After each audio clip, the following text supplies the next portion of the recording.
Have you ever met a rock star? A country legend, maybe a heavy metal heavyweight? That's what we're asking you. What famous musicians have you met and how did that go? You can call our live line or leave a message on the listener line 204-788-3797, 204-788-3797. That's it to leave a voicemail. You can email radnoonw@cbc.ca, radnoonw@cbc.ca. And for the folks who are watching us on our CBC Manitoba YouTube stream, of course, you can leave a comment there and we would love to share that with folks. Thanks very much for listening.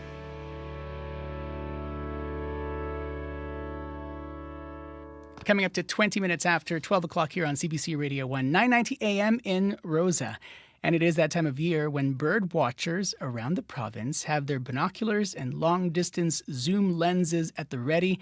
Depending on where you are, you might see flocks of birds making their way across the sky for the fall migration. But one photographer has seen some pretty major changes over the years. Dennis Fast lives in Steinbach, but today he joins us in Rosa. Dennis, welcome to the program. Thank you. Thanks for having me. What have you noticed about this year's migration season and the birds that you're seeing? Well, it's building a little bit, but it's been very quiet in the backyard in Steinbach. It used to be much, much busier come September even and well into October. But definitely in the last couple of years, I've noticed both spring and fall migration are greatly reduced from what I was used to. Well, when you say greatly reduced, how can you contextualize that for us? Are you seeing a few hundred fewer birds, or are you talking about it's obvious to you that you're not seeing as many as you used to? Well, the species varies, and it varies day by day. But so sometimes, for example, we might have had 50 to 100 different sparrows and juncos in the yard, and suddenly it's half a dozen at a time, or 15 maybe, but not the huge numbers that we were accustomed to. It's just changing, and I'm not sure why. And others are saying the same thing from around the province, that somehow it seems like it's not as heavy as it used to be. Talk about this photo that you sent us that we're showing on our YouTube page, YouTube stream here, the blue jay. What's the story behind this photo? Okay, the blue jay is also a little bit of a different story because they are year-round residents. Although northern birds will move into the south, our southern birds may move into the U.S., so they may not be the same birds.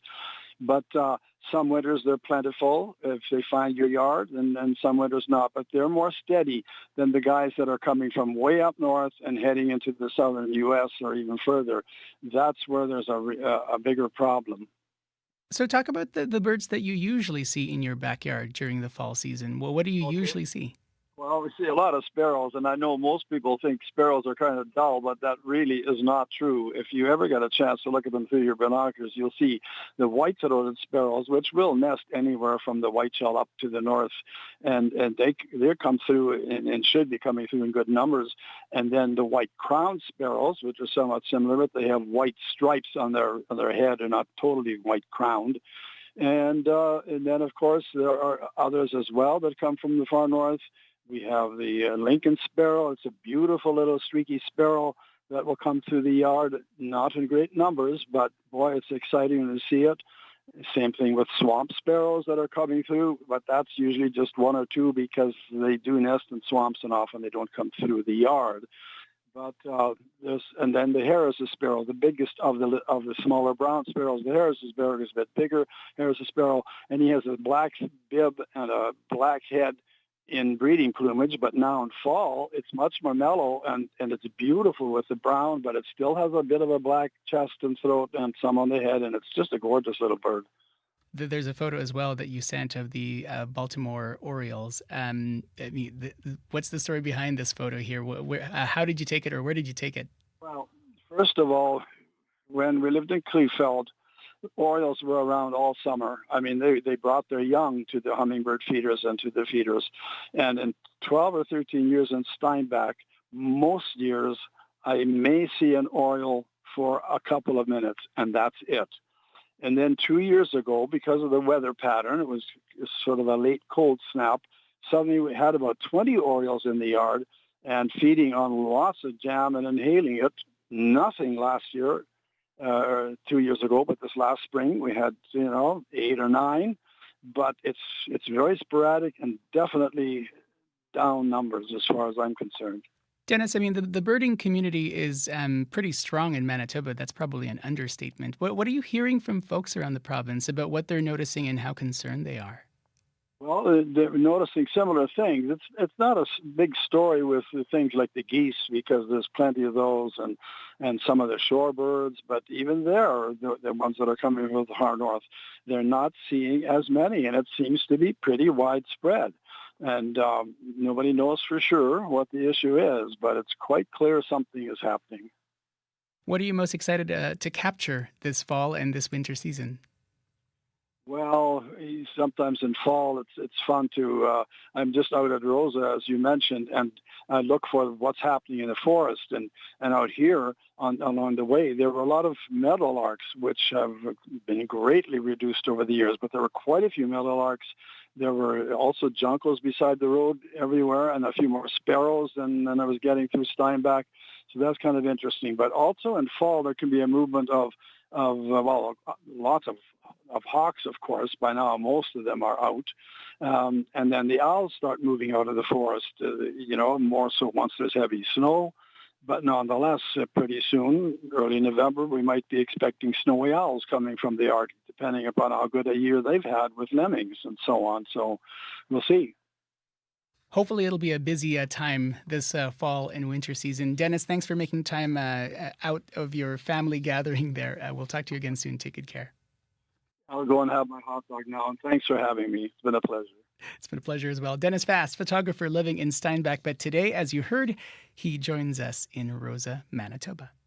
Hi, I'm Matea Roach, and I have a new show on CBC. It's called Bookends. Every week, authors from Canada and around the world will join me to discuss their latest books. We'll have best-selling authors and rising stars. Our conversations will be smart and surprising, because when the book ends, the conversation begins. Bookends with Matea Roach premieres Sunday afternoon at 1:30 in Newfoundland, 3 Pacific, and on demand on CBC Listen or wherever you get your podcasts. When the WWF took on the WWE, the Panda pinned the wrestler. When a storm slammed the stereo store, a best place to buy was born. And then Smokey Philip Morris butted out his name. Tornadoes and Lawsuits, Why Companies Changed Their Names on Under the Influence with Terry O'Reilly, Thursday morning at 11:30, 3:30 p.m. in Newfoundland, and on the CBC Listen app. 26 minutes after 12 o'clock here on CBC Radio 1, Radio Noon. I'm Faith Fundal, sitting in for Janet Stewart. Don't forget, after your 12:30 news, we're going to have our call-in conversation, and we're talking about if you've ever met a rock star, maybe a country legend or a heavy metal heavyweight. We're asking you, what famous musicians have you met and how it went? So join us for that conversation, that call-in conversation coming up in our next half hour of the program. First, though, Jade Turner's latest song is about leaving the familiar behind in order to find yourself, a song Jade calls one of the most vulnerable she's written. This is Jade Turner and Wandering Soul. She's checked the east, she's checked the west, but she hasn't seemed to have found it yet. She once thought she did, she came so close, but over time she realized she was just living with a ghost. And her hair is a mess and she smells like sage and cedar, and when she gets sad she cries under the moon. Wandering soul, she can't find her home. Wandering soul, nowhere feels right, it all feels like lies. She doesn't know that she can't find it all inside her. Wandering soul, wandering soul. She can't seem to see it from where she stands. She wonders if it's out there somewhere she can land. Is it just a story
She can't find her home, wandering soul.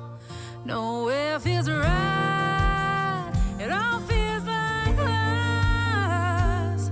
She doesn't know that she can't find it all inside. That's Jay Turner with The Wandering Soul. Stay tuned. We're going to have a conversation, a call-in conversation about if you've ever met a rock star. We'll hear from author John Anerson. He's releasing a new book that is all about music star sightings and the stories behind them. That's coming up after your CBC Winnipeg News. This is CBC News. At 12:30, we're at 16 degrees with mostly clear skies over downtown Winnipeg. Good afternoon, I'm Matt Humphrey. Mounties say a 42-year-old man from Winnipeg has appeared in court charged with human smuggling. They say the man was driving an SUV near Emerson, near the border crossing, with several others on September 28th. 6 people from African countries were arrested under the Customs Act. Mounties say they're now working closely with U.S. border officials. Hurricane Milton is closing in on Florida. The storm has been downgraded to a Category 4 but has expanded in size. It's expected to slam into land around midnight in the Sarasota area. The Canadian Foreign Affairs Minister is urging Canadians not to travel to the region at this time and is asking all Canadians in Florida to listen to local emergency officials. Meanwhile, the American Federal Emergency Management Agency, or FEMA, is being forced to respond to former President Donald Trump's claims about its response to Hurricane Helene.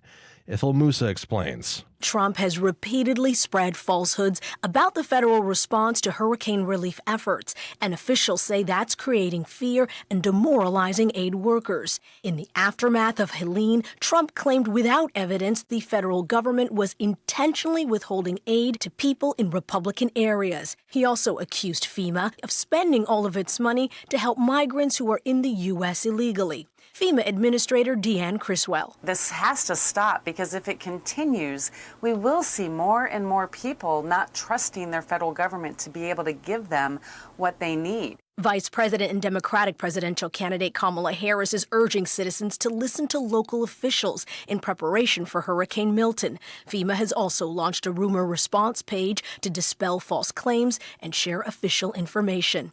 Ethel Musa, CBC News, Washington. And a new report by Remax Canada is showing condo inventory is on the rise in most major Canadian markets. The realtor says there's been a spike in condo owners listing their properties in anticipation of growing demand in the coming months.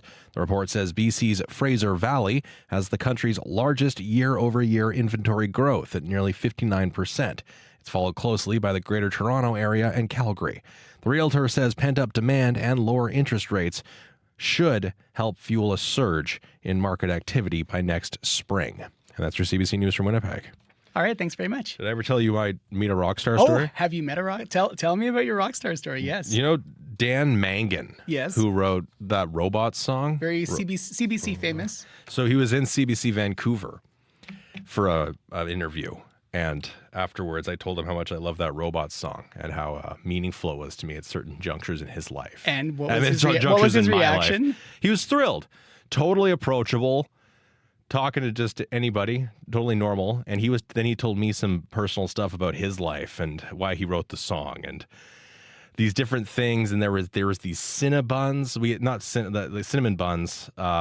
That we had for a different segment of the radio show. And he was talking about how they came from this Vancouver bakery and he was going through this emotional time with his parents and how these cinnamon buns were so important to him during that time. And we shared one of these cinnamon buns that were deeply meaningful to him and his song was meaningful to me. And we had this really nice meeting. And as we were leaving the building, the CBC Vancouver building, we were walking out and he said, well, I'm over there. And I was like, yeah, I'm walking this way. And we were parting ways. And I turned around, said goodbye, and walked into a tree. And my nose exploded in blood. Oh, dear. Because I really just turned into this tree. You were excited. And I had all of this blood coming down my face, but I didn't want him to see. So I covered my face with my mouth, or my hand. I covered my mouth and my face. And I walked away from him, and he was like, you all right, man? You doing okay? I was like, yeah, it's all good. Really good. Really nice meeting you. Bye. And you said goodbye. I said goodbye. I mean, the full force of your excitement went into that tree. There is your no body. way he doesn't remember that because it was so weird. I'll have to remember to ask him. Yeah, to if you cross paths. Remember that person who hit the tree. Matt, thank you. Back soon. Matt Humphrey from your CBC Winnipeg local news desk. So you might have a story about a celebrity sighting like Matt described there. That is going to be the topic of our call-in conversation. Have you ever met a rock star, a famous musician? How did that go? We're going to say hello to John Anerson in studio, but I want to give the phone numbers for you to call to tell us about your interaction with that famous person. 204-780-0893, 204-780-0893 to talk about your experience. You can text us 204-588-7355, 204-588-7355. You can also email us radnoonw@cbc.ca.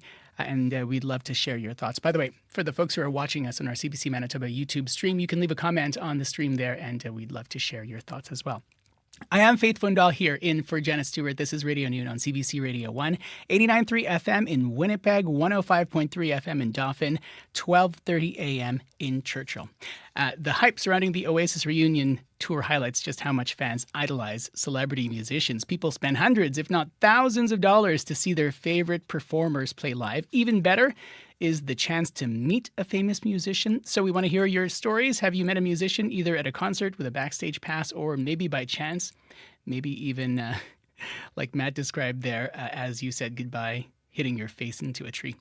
John Anerson joining us now. He is a music historian who is launching his 21st book this Saturday. It's called Words and Music, The Stories Behind the Books, with some pretty fascinating stories about his meetups with megawatt stars. John, welcome. Hello. Hey, thank you. Nice to be here. You had a good laugh when Matt described his interaction there. Is there something like that in this book? Well, not walking into a tree, actually, but, I think in thinking about this, the two people that excited me the most to meet were people whose music I connected with in 1965. First was David Crosby. I mean, he's just he's 1960s music. And the other was Gordon Lightfoot. And with David Crosby, when I met him to interview him, he invited me down to a concert in Sioux Falls, and we interviewed backstage before the show. I made him cry. I did. What'd you say? I made him cry. What did you say? Well, I was there to talk about the Byrds, and in particular, one of the guys in the Byrds, Gene Clark, and he had passed away. And I think David was very reflective about how mean he was to Gene back in the day, and he just all teared up. And with Lightfoot, it was, oh my God. I mean, he's like, if Joni Mitchell and Neil Young and Burton Cummings are, the real rock stars of Canada, he's the grand poobah. I mean, he's above everybody. And he invited me to his house in Toronto, and the house looked like the Beverly Hillbillies house and the Clampetts and the Beverly Hillbillies, Right. Monster house. And you walk in, and there's an old lawn chair, ripped up lawn chair right by the door, furniture that stuffing is coming out. Took me into the kitchen. The chair chair was falling apart. Offered me coffee in a cracked cup. And then as we talked, I was really nervous before I even rang the doorbell. I thought I was going to have like some kind of a pass out or something, panic moment. But the one thing I learned in all the interviews I've done and talk about in the book is you got to leave the fan at home. You can't come in with the fan gushing, even though inside I'm saying, "Oh my God, I'm sitting with Gordon Lightfoot." You can't do that because it changes the dynamic of the relationship altogether. It sure does. But what I did get from him is I got him to sing him my favorite Gordon Lightfoot song, "In the Early Morning Rain." Even closer than you and I are right now. And that was just an incredibly memorable experience. So that's the topic of our call-in conversation. Have you ever met a superstar? Were you able to successfully put the fan part of it in a box and have a real person conversation? Call our live line 204-780-0893. Tell us about that meeting with that super fancy famous person, 204-780-0893. You can text us 204-588-7355. Email us radnoonw@cbc.ca. You could leave a voicemail, but we'd love to talk to you and hear about your story. So give us a call. But if you want to leave a voicemail, 204-788-3797. John Anerson is an author, and I said it's your 21st book that you're launching. Why write this book? Because I love music, and I love music history. It's my passion. It really is, and has been, pretty much all my adult life. And what I've found in writing these books is what people love, and in teaching courses on music history, they love the stories. I mean, when you buy a book that I wrote on Neil Young or a book on Randy Bachman or Ian and Sylvia, you're getting their story. But what you're not getting is the whole story that went on to try to line them up in the bizarre situations, sitting in Neil Young's living room having beers at 2 a.m, having a guy from the Buffalo Springfield say, I've no interview on this, I get a case of beer. Yeah. And But there's always a backstory, isn't there? And people love that. It's kind of like the tip of the iceberg is the book. The backstory is all the other stuff. So that's what this book is about. Let's go to our live line here. Pierre joining us on the line now. Pierre, where are you joining us from? Hi there, Winnipeg. Good afternoon, gentlemen. My story goes back to 1998, and a school teacher at the time, elementary school teacher, and one of my musical heroes was B.B. King. So that school year, I was playing B.B. King to my students just in the background all the time. All the time, it was just something. They find out that he is coming to Winnipeg to the concert hall in May of that year, got my students to prepare fan letters, those who wanted to, because we'd really got into B.B. King. Anyway, the long story short, the getting backstage to present B.B. King with, I put the scrapbook of all their fan letters, and for him to look through them and take the time. There was a lineup of people for the meet and greet, but he took the time to look through those letters, and I was in awe. The stories that man could tell, and I am having his time, and my students go back to school Monday and said, mission accomplished, kids. I got the scrapbook to B.B. King in his hands, and he was a big smile, just like a proud grandfather looking at those letters from the young kids. So that brings me back, and I subsequently was able to meet my hero a few other times at Massey Hall in Toronto, etc. But those moments, and I just talk about it now, and it brings a tear to my eye because knowing that he's no longer here. But we'll have the chance in a couple of weeks to go with Mr. Einerson to Memphis on a special tour to be on the grounds that B.B. King played and B.B. King was doing his thing. It's going to be, I'll be in seventh heaven in a couple of weeks, but I go back to 98 when I actually met my hero, Mr. B.B. King. Looking forward to the tour, Pierre. You betcha. Thanks very much for that, Pierre in Winnipeg. 1998, meeting B.B. King, and that story you heard there. How does that resonate for you? Well, I'm amazed that his elementary school kids, he was introducing them to the blues and introducing them to a master of the blues, B.B. King. But, even though they're rock stars, they're still human beings as well. And so to have these letters and notes coming from kids who had been introduced to his music, I'm sure it must have touched him, for sure. We're going to go to our next line now. Andre, on the line here. Where are you calling from, Andre? Are you there, Andre? Oh, wait, I got to press the button. There we go. Andre, are you there? I'm calling from Winnipeg. You're calling from Winnipeg. Who did you meet? What was it like? Oh, boy. In April of 1992, I met Lars Ulrich from Metallica on the Black Tour, on the Black Album Tour at the Westin Hotel. And what was that interaction like? Well, it was strictly on rather mercenary on my part because I'm a fanatic. I was a fanatic. Yeah. New wave of British heavy metal record collector, and Mr. Ulrich shares a passion with that particular period of British rock history. So when I told him, rather nervously as I am now, that I was a huge new wave of British heavy metal collector, he became very, very interested, not as a rock star, but just as a fellow record collector and a Wabba fanatic. So we instantly bonded over that, and he paid for my transportation to the show, and I got to hang out with him at a meet and greet afterwards, and we talked about Iron Maiden and Saxon and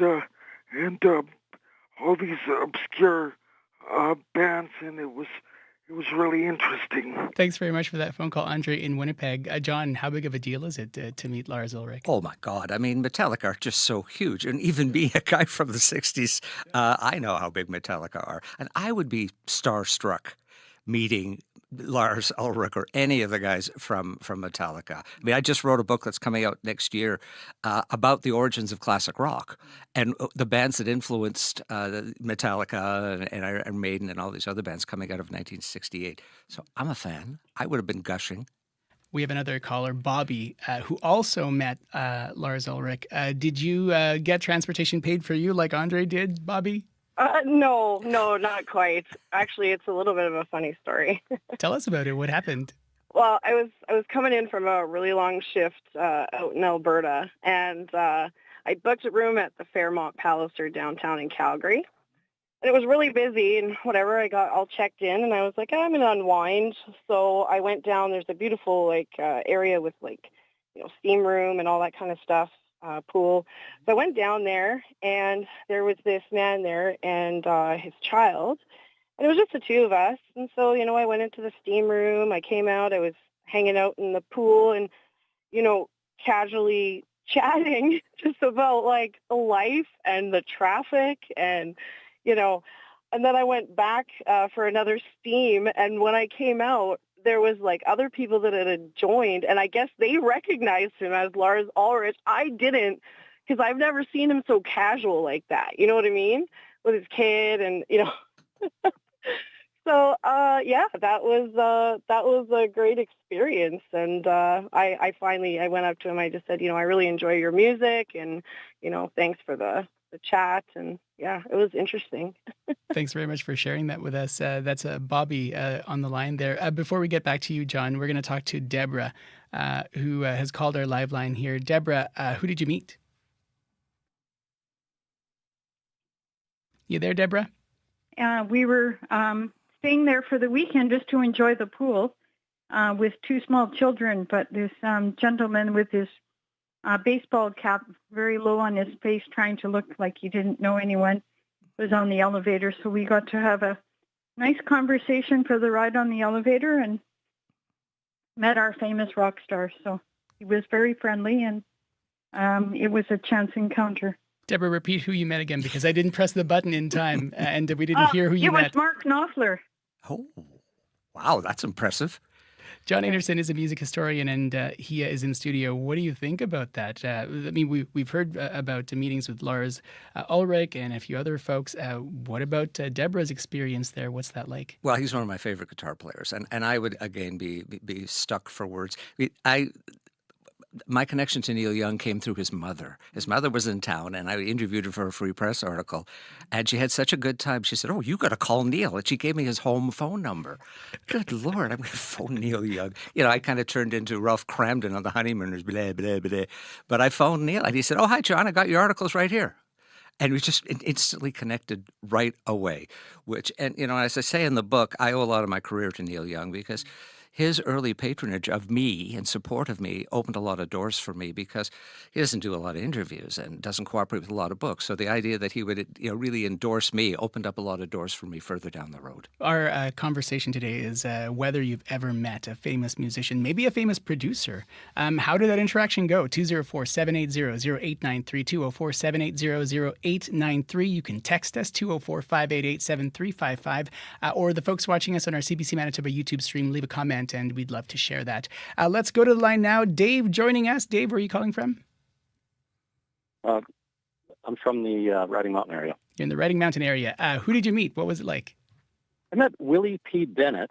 He was playing mandolin with a band called Fred Eaglesmith, and we went and saw a couple shows in a small town. And he came to our motel room that night, and I had a little mobile liquor cabinet thing from a garage sale, and had some gin and some olives and a shaker, and we made martinis and listened to music, and he read words that I wrote, and he would do a jig every time he mixed a martini, and we had a really good time.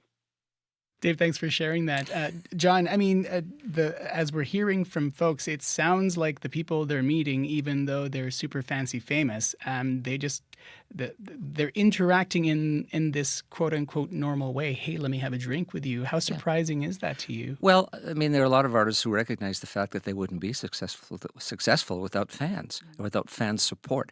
I mean, I have been on the road with Randy back when I was writing his life story, and after his concerts, he'd sit there until they were turning the lights out in the venue, and to sign anything and everything, and to talk to people and engage people, that sort of thing. But I did the same thing with John Kay of Steppenwolf, and after the show, I was on the road with him, and he'd signed everything for everybody. Then we were on the tour bus and we headed back to the hotel, and a group of fans followed in the car.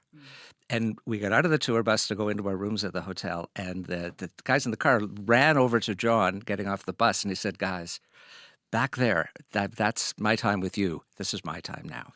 And they understood, and off they went. They just got it. We're going to say hello to Alana, who met someone pretty famous. Alana, who are we talking about? Hi, John. It's Alana Zaramba. You've got a CD coming out. Yeah, I'm not going to talk about my connection with Neil Young, because you know all about that. I do know that. I met Neil Young in the mid-'60s. We were in Toronto together at the same time, folk singers. Anyway, but what I want to talk about is when I met Johnny Cash. And I was singing with Winston Watney, and we were doing the Craven Country Fest. This was in the 80s. And Johnny Cash and June Carter were on the same bill, and Willie Nelson. And anyway, I met Willie Nelson. I took a picture of the group that I was singing with him, so I wasn't in the picture. But before the concert, we were hanging out, and I had my leather outfit on, and I was all ready to go on stage. And I was with a friend of Winston's, and he said, "Well, let me get a picture of you with Johnny Cash." So Johnny Cash was like a ways away talking with someone, so we didn't want to interrupt his conversation. So we just sort of stood there, and and this guy had, that was the days when, people had like big cameras, and they were pretty obvious. And so we're standing there, and then Johnny spotted us, and he sort of interrupted the conversation that he was in. And he said, "Oh, would you like a picture with me?" And I said, "Sure." And so this man took my picture with Johnny Cash. He was very, very sweet. What was the most surprising part of that interaction, Alana? Well, the fact that he did that, that he actually interrupted. He was aware that, that we were there waiting, and I guess he, figured out that this was something that was really important to us. Thanks very much for that call, Alana. John Anderson, what Alana described there of, again, music that royalty. Space. Yeah, I mean, country music royalty, and recognizing the importance of fans, and knowing that this means a lot to fans, and it's just a little bit of their time. I was having my daughter and her family lived in Nassau in the Bahamas, and they belonged to a private club called the Old Fort Club, right on the water. And another member of that club is Shania Twain. And the Sunday brunch there was a big deal, and we were having brunch there, and she came and sat down with her new husband right behind us. And I thought, I'd love to, but I don't want to disturb her eggs Benedict. But I did as we were leaving. I went over and I said, "Hello, I'm John Anderson. I just wanted to let you know I really enjoy your music." And she turned and said, "Thank you. That's very nice of you," and shook my hand. So, I mean, it could have been awkward, because hey, I'm eating, leave me alone. Right. But it's recognition that they are who they are because of the fans. So you are able, have found a way to put the fandom, big F fan label, all the feelings associated with it in a box to speak with superstars. But have you had a starstruck moment that was both impactful and where that box sort of broke wide open because you couldn't handle it? No, actually not that. But, my walls in my office could be lined with me, pictures and autographs and that sort of thing. But I don't do that.